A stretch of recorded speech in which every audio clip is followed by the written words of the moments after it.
Uma recepção especial teve o rei Carlos a tocar música. Conhece o mimado príncipe de Gales? Príncipe William? Está errado! Este era o apelido do rei Carlos quando era príncipe. Por quê? Charles era conhecido pelas suas exigências mesquinhas e ridículas. Muitos pensavam que as coisas iriam melhorar quando ele se tornasse rei. Porém, piorou. A sua nova posição veio acompanhada de novos pedidos bizarros e engraçados.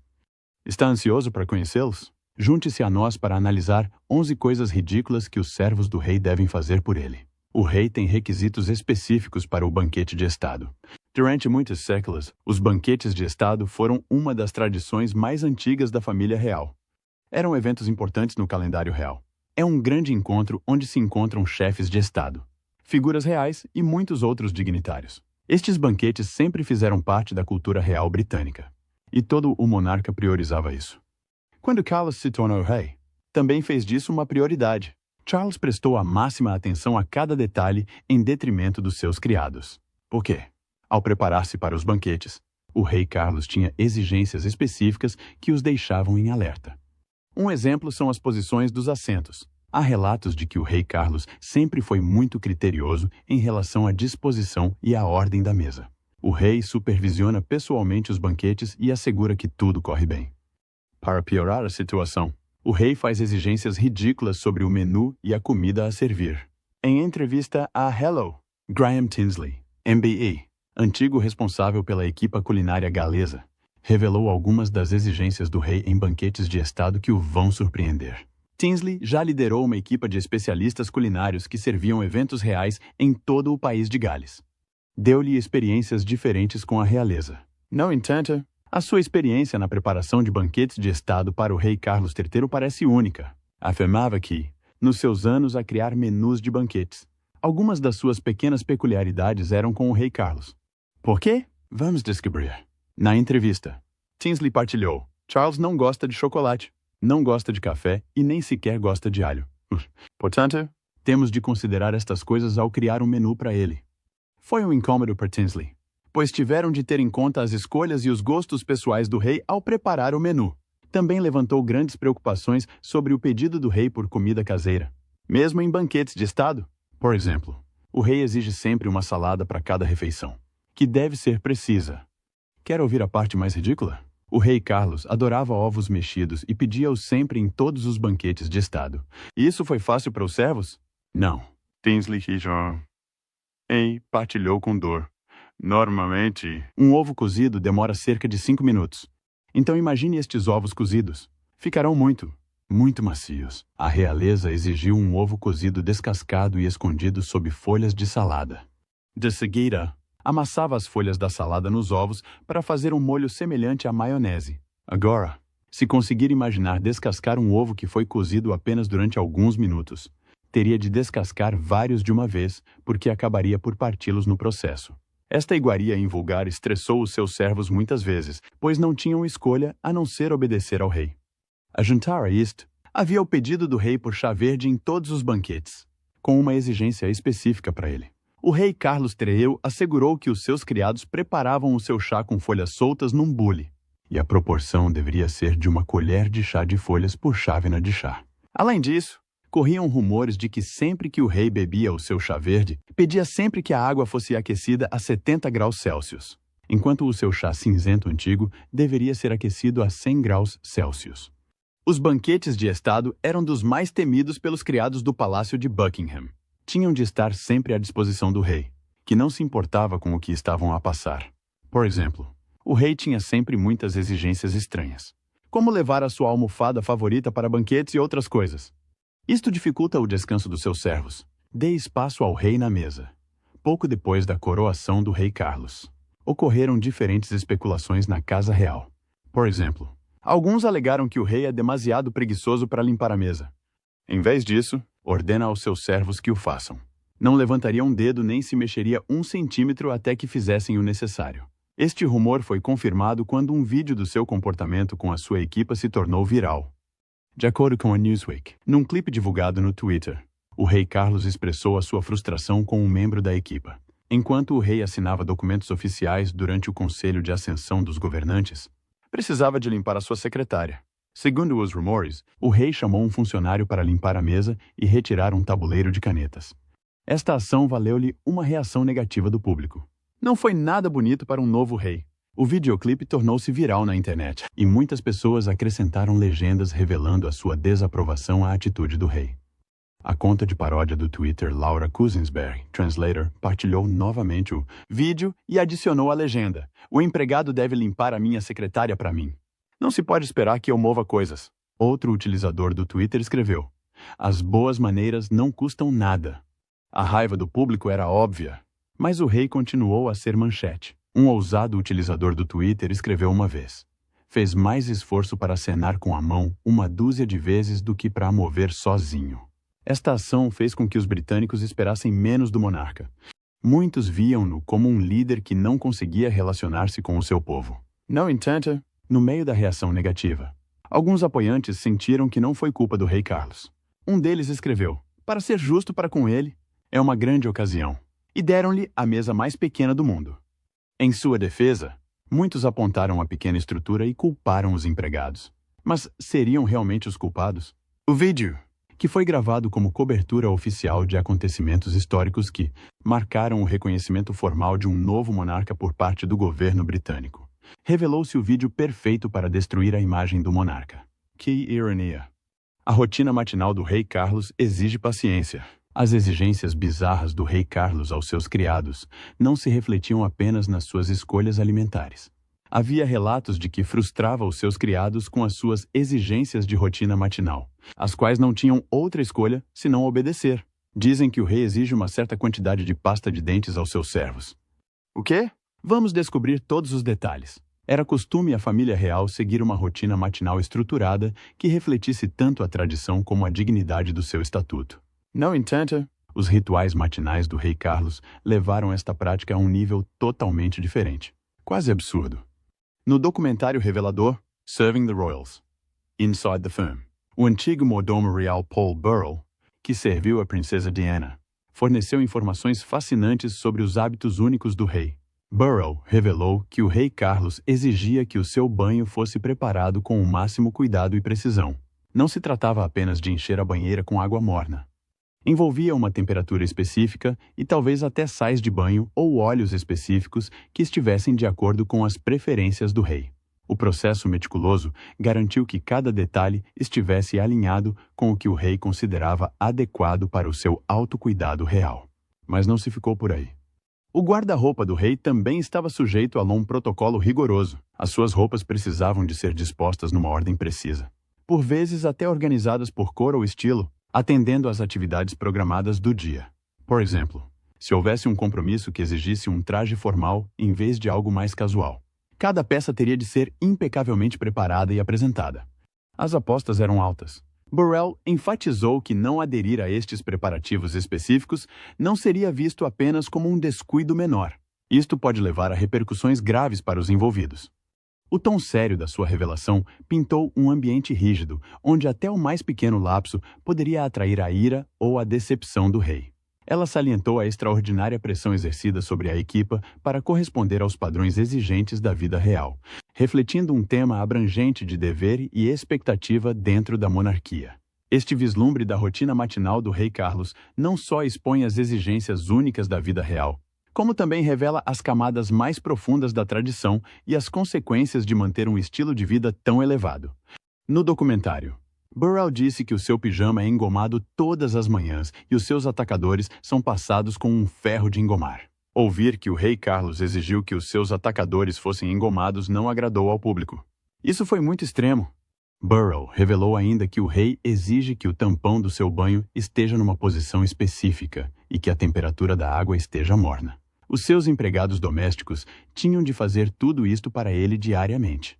Além disso, o rei exigia que os seus criados colocassem diariamente apenas 2,5 cm de pasta de dentes na sua escova de dentes.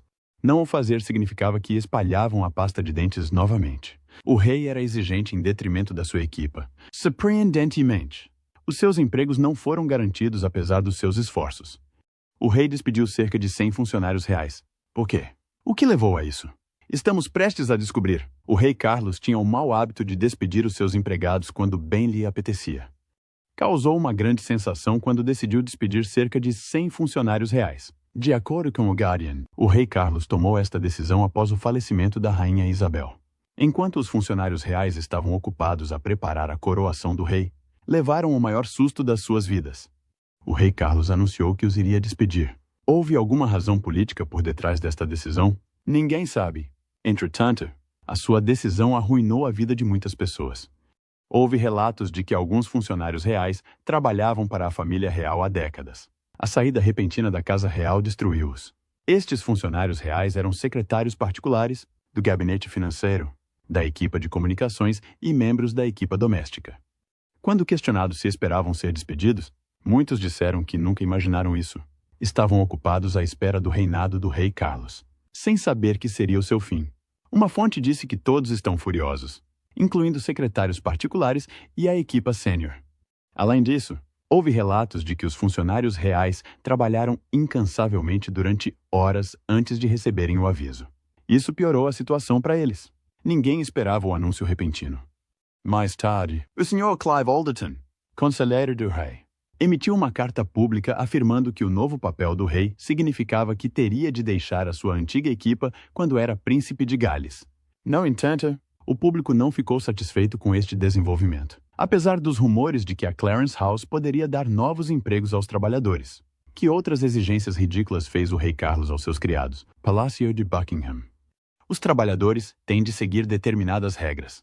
Os trabalhadores reais devem seguir diferentes orientações e instruções. Por vezes, tiveram de abdicar das suas preferências pessoais e adaptar-se às regras do palácio. Já era difícil para eles, mas o rei Carlos tornou tudo ainda mais difícil ao introduzir uma regra rígida. Isso tornou difícil a sua sobrevivência. Quer descobrir qual é a regra? Continue a assistir. De acordo com a Hello revista, uma regra de longa data proíbe os funcionários reais que residem e trabalham em casas reais de terem cães de estimação. Este regulamento esteve em vigor durante o reinado da rainha Isabel II, refletindo um conjunto específico de diretrizes para os empregados na Casa Real. Mesmo após a coroação do rei Carlos III, não houve qualquer iniciativa para alterar ou suspender esta restrição. O raciocínio por detrás da regra ainda não é claro, mas está provavelmente relacionado com a necessidade de manter o decoro e a ordem esperados em ambientes reais. Esta política ilustra a continuidade das tradições reais e a gestão cuidadosa do ambiente real, que tem sido uma marca da monarquia britânica durante gerações. Surpreendentemente, a falecida rainha era amante de cães e tinha animais de estimação. No entanto, a história revelou que a rainha Isabel não iniciou o governo. Foi implementada em 2018. E o que levou a isso foram as preocupações de Lord Chamberlain com a higiene e a segurança. Com a reputação do rei Carlos de frustrar os seus servos, era óbvio para todos que esta regra não seria alterada durante o seu reinado. Esta era apenas uma das muitas regras rígidas do palácio que os funcionários reais eram obrigados a seguir. Segundo a Forbes, os funcionários da residência real sempre foram obrigados a trabalhar durante longas horas. Além disso, receberam pequenos alojamentos. Além disso, o meio de comunicação Through Times acrescentou que, embora os funcionários residentes tenham permissão para comer e dormir no Palácio de Buckingham, não têm o luxo de refeições gratuitas, telephones, bicicletas e aluguer de automóveis. Todo o relógio deve estar dentro, o espaço da família real. O Palácio de Buckingham é famoso não só pela sua arquitetura deslumbrante e importância histórica, mas também pelo seu empenho em manter as tradições antigas e preservar a rica herança da monarquia britânica. Um aspecto fascinante desta dedicação é o papel dos conservadores reais de horologia, uma equipe especial responsável por manter e regular os relógios reais espalhados pela icônica residência. À primeira vista, pode presumir-se que cuidar dos relógios é relativamente simples. No entanto, rapidamente se percebe que esta responsabilidade não é nada simples. O papel de um conservador relojoeiro real envolve muita atenção meticulosa aos detalhes, habilidade técnica e conhecimento histórico. De acordo com vários relatos, os conservadores são responsáveis por manter, ajustar e reparar mais de 1000 relógios no palácio. Este número impressionante reflete o tamanho do palácio e a importância da cronometragem na tradição real. Cada relógio tem a sua história e mecanismo únicos, que vão desde peças grandiosas e ornamentadas que adornam as paredes de salas, imponentes até peças mais pequenas e delicadas escondidas em cantos menos visíveis. O desafio para os conservadores não é apenas manter estes relógios a funcionar com precisão, mas garantir que continuam a refletir a arte e o artesanato das suas respectivas épocas. Isto pode envolver um trabalho árduo, uma vez que muitos relógios antigos podem exigir técnicas especializadas transmitidas de geração em geração. O papel é fisicamente exigente e intelectualmente desafiante. Os conservadores têm de lidar com tudo, desde as complexidades dos sistemas mecânicos até as delicadas nuances da restauração das características estéticas dos relógios. Trabalham frequentemente muitas horas, especialmente quando se preparam para eventos ou ocasiões especiais em que a família real está presente. Mesmo no seu tempo de inatividade, o reconfortante tic-tac dos relógios serve como um lembrete da sua presença constante e vigilante, um símbolo da estabilidade e continuidade da monarquia ao longo dos séculos. No entanto, o rei Carlos tornou isso mais difícil quando exigiu que o conservador relojoeiro real mantivesse todos os relógios dentro do espaço da família real, incluindo o Palácio de Buckingham. O conservador relojoeiro real não tem outra escolha senão obedecer às ordens do rei. Houve diferentes relatos de que o conservador real é sempre escolhido com cuidado. Por quê? O pessoal deve ter conhecimentos históricos e competências mecânicas para cuidar de relógios antigos. Embora possa parecer um trabalho fácil, requer muitos detalhes. No entanto, o trabalho vem certamente com pagamento. Vamos descobrir. Em 2013, o salário de um conservador relojoeiro real foi de $50.163.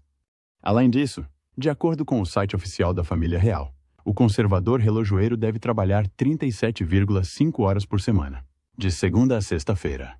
Além disso, qualquer pessoa nesta posição deve fornecer orientação e aconselhamento adequados sobre a manutenção e preservação dos relógios. O trabalho foi fácil? Não, não foi. De acordo com a coleção real de 2020, a troca dos relógios da residência real demorou mais de 40 horas a ser concluída. Este era um dos trabalhos difíceis que os criados do rei Carlos tinham de suportar. Para piorar a situação, o rei era autoritário, deixando-os nervosos o tempo todo. Embora o trabalho fosse árduo e exigente, era visto como um dos trabalhos honrosos no palácio. Mas não é o único. O trabalho de um astrônomo real era igualmente importante e exigente. Há alguma verdade nisto? Vamos obter as nossas respostas. Uma coisa única sobre a Casa Real é a astronomia real. Antes de Carlos se tornar rei, o Palácio de Buckingham gostava de ter astrônomos reais que os atualizavam sobre o futuro. Vamos ver como tudo começou. O rei Carlos II fundou o Observatório Real de Greenwich em 1675 e nomeou o primeiro astrônomo real, John Flamsteed. A pesquisa mostrou que o rei instruiu João e lhe disse para se aplicar com o mais exato cuidado e diligência à retificação das tabelas dos movimentos dos céus e dos lugares das estrelas fixas para descobrir a tão desejada longitude dos lugares para o aperfeiçoamento da arte da navegação. Mais tarde, o astrônomo real tornou-se diretor do Observatório Real de Greenwich e, como Astronomer Real, John recebia 100 libras por ano. Além disso, o astrônomo real tornou-se membro da família real sob a autoridade do Lord Chamberlain. Além de John Flamsteed, outros astrônomos da realeza, como Edmund Halley, fizeram um ótimo trabalho e ocuparam o cargo de 1720 a 1742. Quando Edmund Halley conseguiu o emprego, era conhecido por ter descoberto o cometa que tem o seu nome. Este talento fortaleceu a sua posição na Casa Real. Mais tarde, Sir Martin Ryle juntou-se ao astrônomo real e foi recebido no palácio. Francis Graham Smith e o professor Arnold W. Wolfendale eram todos astrônomos reais no Palácio de Buckingham. Atualmente, o astrônomo real é Martin Rees, Barão Rees de Ludlow. No mundo de hoje, o cargo de astrônomo real é visto como um cargo honorário e o seu pagamento era apenas um meio de garantir que não abandonavam o emprego. Após a morte do rei Carlos II, diferentes monarcas utilizaram a astronomia real e desde então têm preservado a tradição. O mesmo aconteceu com o rei Carlos III.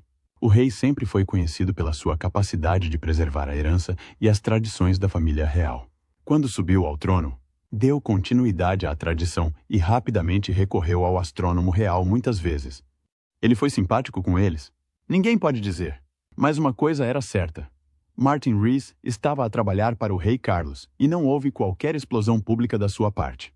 O rei tem um grande escultor para além do astrônomo real. O grande escultor era uma das posições honrosas na família real.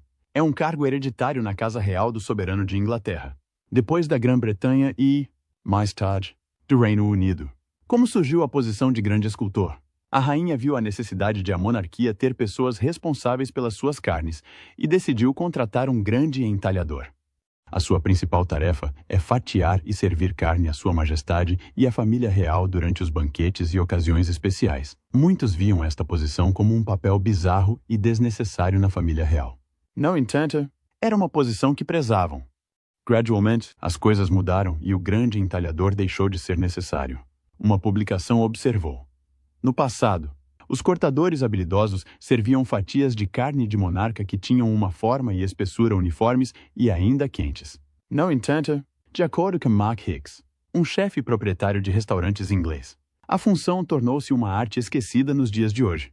Houve rumores de que os interessados no emprego já não se deveriam candidatar. Estava em extinção. Além disso, era um papel hereditário passado de uma geração para a seguinte.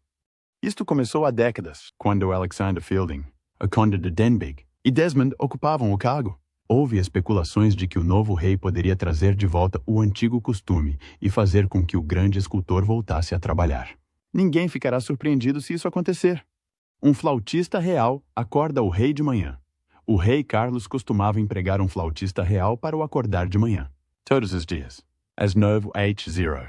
O flautista real era encarregado de tocar música diferente por baixo da janela do monarca. A canção durou 15 minutos e o rei nunca acorda a não ser que o flautista real toque. Que hilariante! No entanto, os registros mostram que esta prática começou com a Rainha Vitória, há cerca de 179 anos. Além disso, a estimativa revelou que existiam 17 tocadores de gaitas de foles atualizados até a data.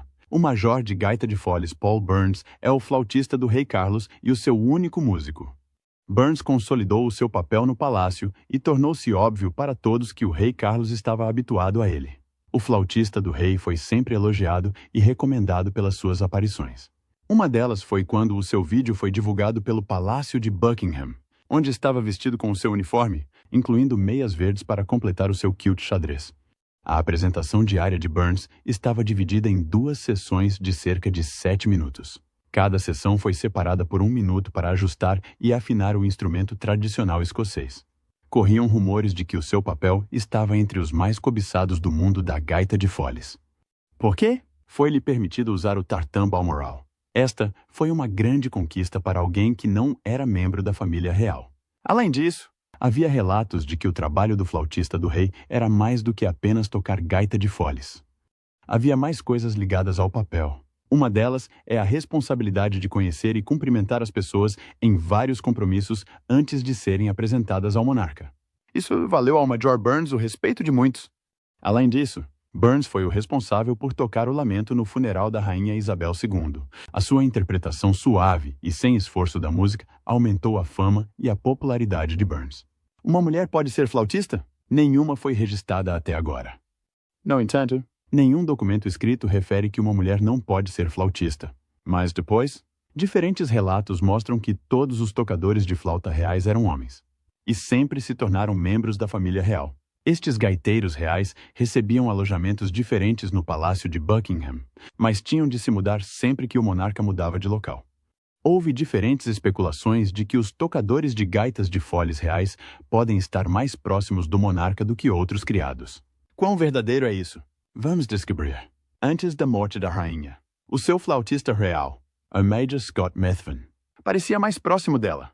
Por exemplo, Methven descreveu-se uma vez como tendo sido empurrado para a monarquia quando assumiu o cargo. Methven disse que a rainha lhe garantiu que adorava ouvir a sua gaita de foles.